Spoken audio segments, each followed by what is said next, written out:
I paid for my brother's wedding. Then I learned he was sleeping with my wife. My name is Daniel Harper, and 3 years ago, I paid for my brother's wedding. Not part of it. Not the flowers, not the venue deposit. The entire thing. Every dollar. $48,000. At the time, I thought I was doing something good.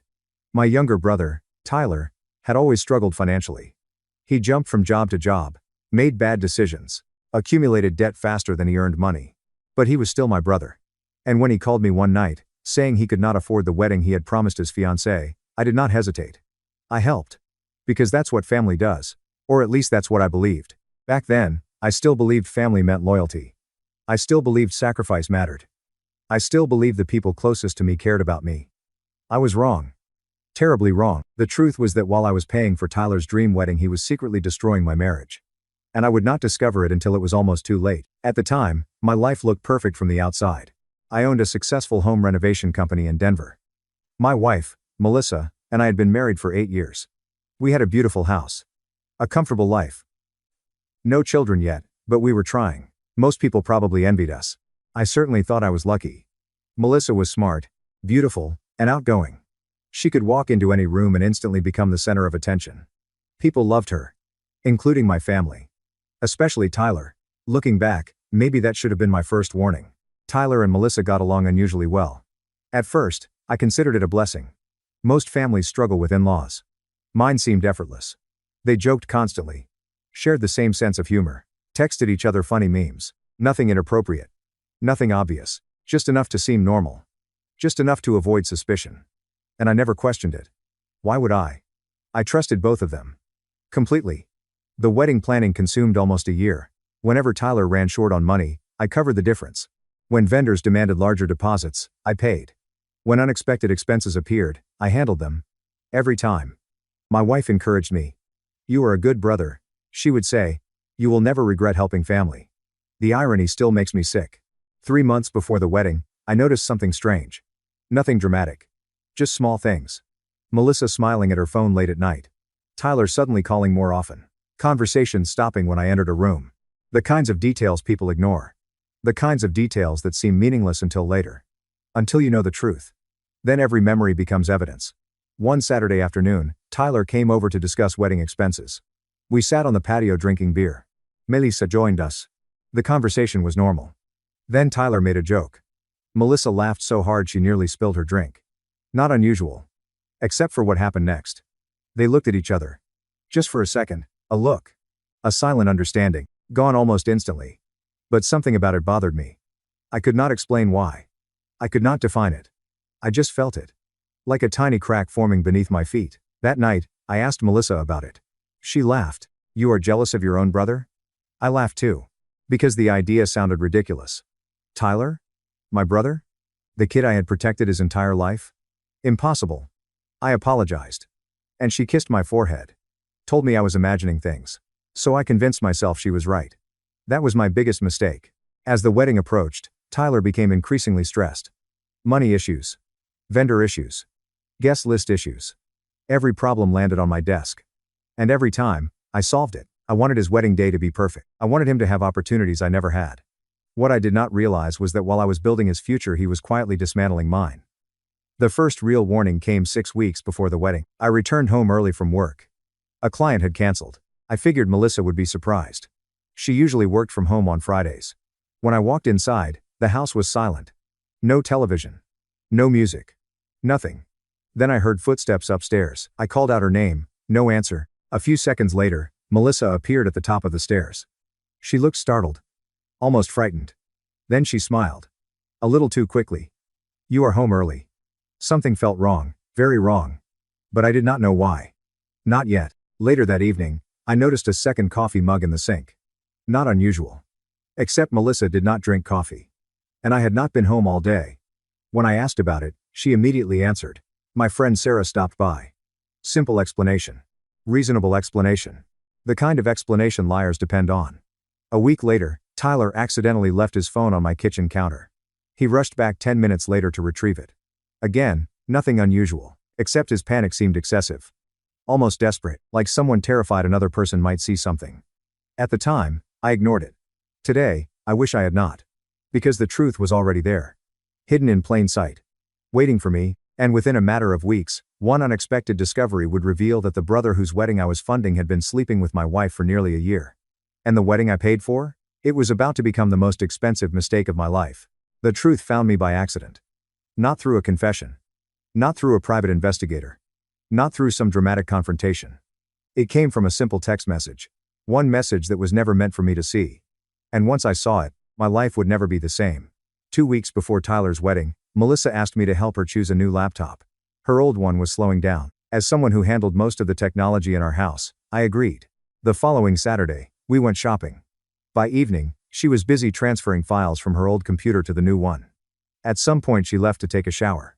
Her phone remained on the kitchen island, face up. Unlocked. I was not snooping. At least not intentionally. I was making coffee when a message appeared on the screen. One sentence. One notification. One mistake. I missed last night already. My stomach tightened immediately. The sender's name was not visible because only part of the notification appeared. But something felt wrong. Very wrong. I stared at the screen, trying to convince myself there was a reasonable explanation. A friend. A coworker. Someone harmless. Then another message appeared. Cannot wait until after the wedding. The coffee mug slipped slightly in my hand. After the wedding? Whose wedding? There was only one wedding everyone was talking about. Tyler's. My heart started pounding. I told myself not to overreact. Do not jump to conclusions. Do not become paranoid. But the feeling would not leave. The same feeling I had been ignoring for months. The same feeling I had laughed off whenever it appeared. This time, I could not ignore it. When Melissa came downstairs, I watched her carefully. Every smile felt rehearsed. Every word felt artificial. Every glance felt suspicious. For the first time in our marriage, I wondered if I actually knew my wife at all. That night I barely slept. The next morning, I made a decision. A decision I hated. A decision that filled me with guilt. But I needed answers. And if nobody was going to tell me the truth, I would find it myself.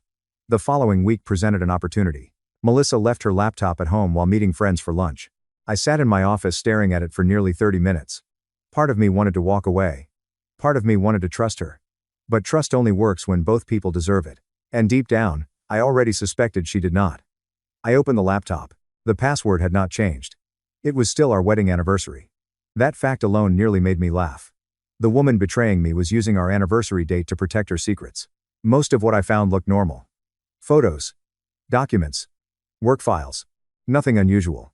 Then I opened the messaging application. And found an archived conversation. One hidden conversation. No name. Just initials. Th. Tyler Harper. My brother. For several seconds I simply stared. Unable to move. Unable to breathe. Unable to believe what I was seeing. Then I clicked. The conversation opened. Hundreds of messages appeared. Months of messages. Nearly a year's worth. My hands started shaking. I scrolled upward, and immediately wished I had not. There were jokes. Flirting. Private conversations. Inside references. Late-night messages. Photos. Plans. Secrets. The kind of conversations married people should never have with someone else. Especially not with their spouse's sibling. Then I found the message that shattered everything. Tyler. Sometimes I wish I met you before Daniel did. Melissa. Me too. I felt physically sick. I closed my eyes. Then opened them again, hoping the words would somehow change. They did not. I kept reading. Every message hurt more than the last. The relationship was not recent. It was not accidental. It was not emotional confusion. It was an affair. A full-blown affair. One that had existed right under my nose. Then I found something worse. Much worse. A conversation from 6 months earlier. Tyler. Do you think he suspects anything? Melissa. No. He is too busy taking care of everyone else. Tyler. He is paying for our wedding and still has no idea. Melissa. Do not feel guilty. This is not his fault. Tyler. Sometimes I almost do. Melissa. Almost. I stopped reading. My vision blurred. I realized my eyes were filled with tears. Not because I wanted to cry, because my brain could not process the betrayal. For years I had supported Tyler. Defended him. Loaned him money. Protected him from consequences. And this was how he repaid me. By sleeping with my wife. While I financed his future. The rest of that afternoon passed in a haze. I copied everything. Screenshots. Photos, messages. Dates, backups. Every piece of evidence. Then I put the laptop back exactly where I found it. When Melissa returned home, she kissed me. Asked how my day was. Told me she loved me, And somehow that hurt more than discovering the affair itself. Because every word was a lie. That evening Tyler came over for dinner. I watched him laugh at my table. Drink my beer. Eat food I paid for. Smile at me like nothing was wrong. And for the first time in my life I hated my brother. But I did not confront either of them. Not yet. Because despite everything I had seen, one question remained unanswered. How long had it been happening? And more importantly, was the affair still active? Or had it already ended? The answer arrived 3 days later. And it would prove the betrayal was even worse than I imagined. Because Tyler was not just sleeping with my wife. He was planning a future with her. A future that did not include me. And they thought they could keep using me until after the wedding. After discovering the messages, I stopped sleeping. Not because I lacked evidence. I had plenty. Screenshots. Photos. Conversations. Proof that my wife and my brother had betrayed me. The problem was something else. I could not understand why. Why would Tyler do this? Why would Melissa risk everything? And most importantly, what exactly were they planning? Because the messages felt unfinished. Like I had walked into the middle of a story. Not the beginning. Not the end. The middle. And I needed the rest. For the next few days, I became someone I barely recognized. Calm on the outside. Broken on the inside. I smiled. Went to work. Answered calls. Met clients. Had dinner with Melissa. Helped Tyler finalize wedding plans. Pretended everything was normal. Meanwhile, every second of every day, my mind was at war. The hardest part was not seeing Melissa. It was not seeing Tyler. It was hearing them laugh together. Knowing what I knew. Watching them act innocent. Watching them look me in the eye. And lie.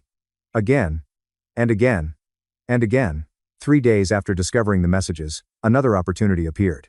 Melissa left her phone charging in the bedroom while she took a walk. For nearly an hour, the phone remained unattended. Part of me wanted to leave it alone. But that version of me no longer existed. The trusting husband was dead. Melissa had killed him. I unlocked the phone. Immediately opened the message thread. And what I found made my stomach drop. The affair was not ending after Tyler's wedding. It was escalating. One message from Melissa read. Once the wedding is over, we will finally have more freedom. Tyler replied, just a little longer. He is still useful right now. Useful. Not brother. Not family. Useful. I stared at that word for a long time, because suddenly everything made sense. The money. The wedding. The constant requests. The dependence. Tyler did not love me. He needed me. And once he no longer needed me, I would become disposable. Then I found another conversation. One sent only 2 weeks earlier. Tyler, how much has he spent so far? Melissa. Almost $50,000. Tyler. Worth it. Melissa. Do not be cruel. Tyler. You know I am right. My chest tightened. $50,000. Years of sacrifice. Years of loyalty. Reduced to a joke. Then I found something even worse. A conversation discussing me directly. Melissa. Sometimes I feel guilty. Tyler. Why? Melissa. Because he is actually a good person. Tyler. That is exactly why he will never figure it out. I felt physically sick. Not because they hated me, because they respected me enough to know I did not deserve it. And they did it anyway. But the final message destroyed whatever remained of my heart. Tyler. Have you thought about what happens if he finds out? Melissa. I will leave eventually. Tyler. And then? Melissa. Then we can finally be together. I read it 3 times. Then 4. Then 5. Unable to believe what I was seeing. This was not an affair. This was not confusion. This was not a mistake. My wife was planning to leave me. For my brother. The brother whose wedding I was paying for. For several minutes I sat frozen. The room felt silent. Empty. Cold. Then something inside me changed. The grief remained. The anger remained. But another emotion appeared. Clarity. For weeks, I had been asking myself what to do. Now I knew. I was not going to confront them. Not yet. I was not going to scream. I was not going to beg.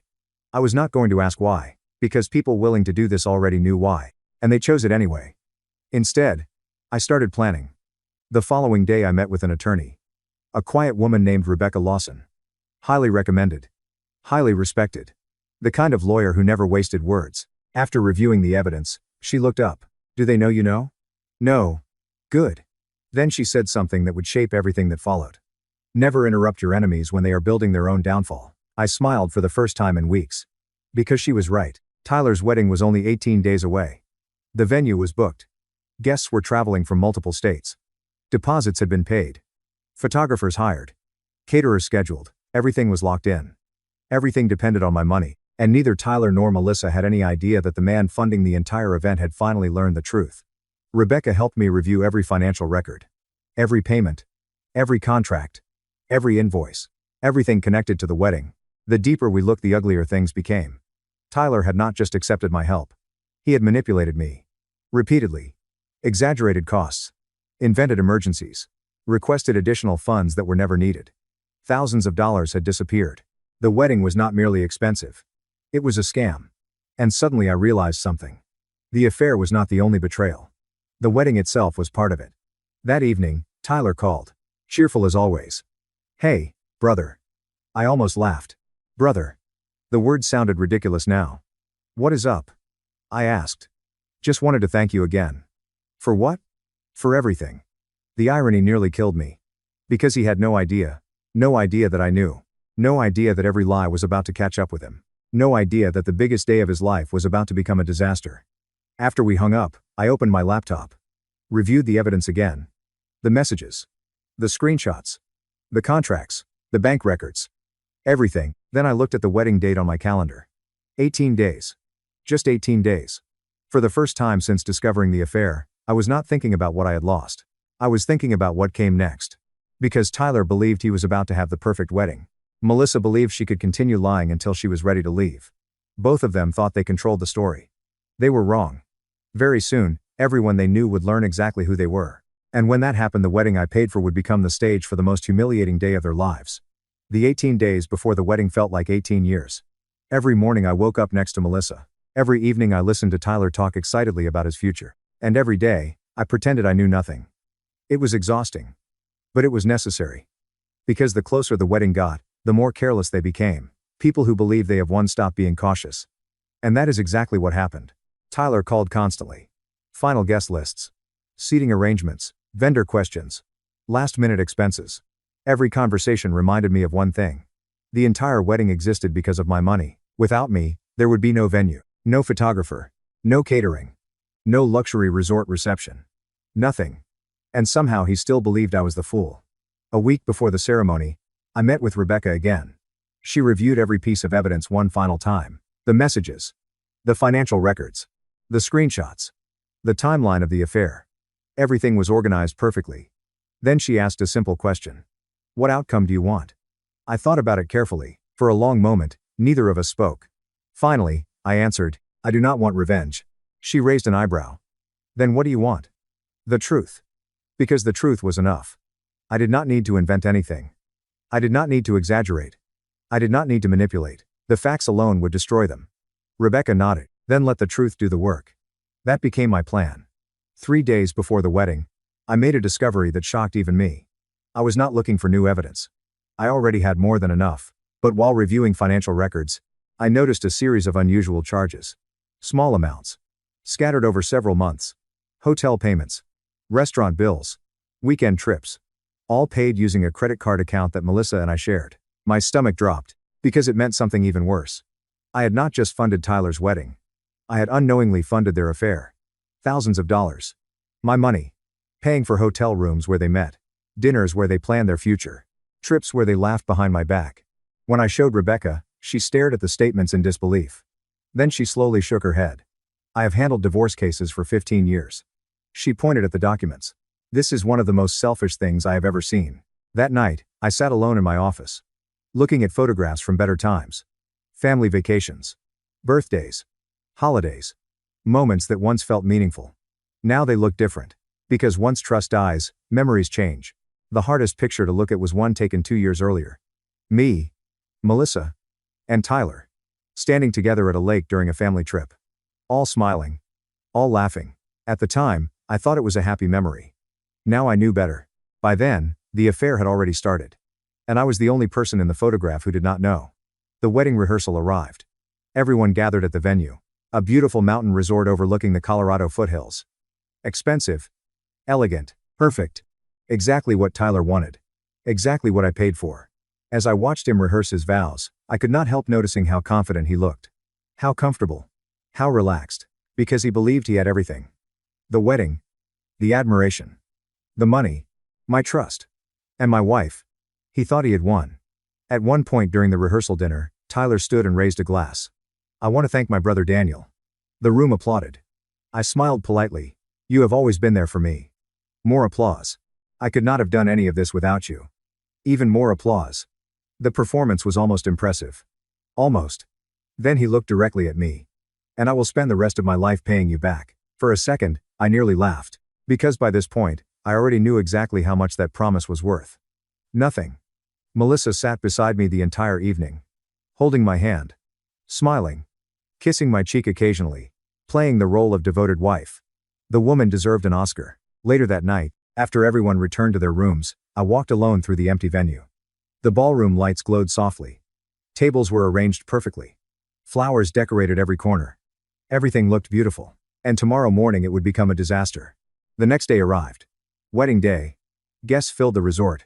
More than 200 people. Friends. Family. Co-workers. Business associates. People from multiple states. Everyone excited. Everyone happy. Everyone completely unaware. Tyler looked confident in his tuxedo. Melissa looked radiant in a blue formal dress. My parents looked proud. The perfect family. The perfect celebration. The perfect lie. Shortly before the ceremony began, I received a text message. From Tyler, "Thank you for everything, brother." I stared at the screen. Then smiled. Because he still had no idea. No idea that the presentation was ready. No idea that every guest would soon learn the truth. No idea that his wedding day was about to become infamous. The ceremony itself proceeded normally. Vows. Applause. Laughter. Photographs. Everything exactly as planned. Then came the reception. The ballroom was packed. Music played. Guests drank champagne. People celebrated. The atmosphere was electric. Eventually, the master of ceremonies approached the microphone. He smiled broadly. "Ladies and gentlemen, before dinner begins, the groom's brother would like to say a few words." Hundreds of faces turned toward me, expecting a heartfelt speech. A funny story. A toast. Instead, I walked calmly to the stage, carrying a small flash drive. Tyler smiled. Melissa smiled. My parents smiled. None of them noticed the projector screen lighting up behind me. None of them noticed their lives were about to change forever. I stepped up to the microphone. Looked across the crowd. Then at Tyler. Then at Melissa. And finally said, "I have spent nearly $50,000 making sure today was perfect." The audience laughed politely. I smiled. "But before we celebrate, there is something everyone deserves to know." Tyler's smile vanished. Melissa froze. And for the first time all day I saw fear. Because deep down, they finally realized something was wrong. Terribly wrong. And within the next few minutes the wedding I paid for would become the moment their entire world collapsed. The ballroom became silent. 200 guests stared at me. Waiting. Smiling. Expecting a heartfelt speech. Instead, they were about to witness the destruction of 2 lives. And the collapse of a lie that had lasted nearly a year. I stood at the microphone. The projector screen glowing. Thank you so much for watching until the end. If you really like our videos, please don't forget to like, share, and subscribe. Have a great day.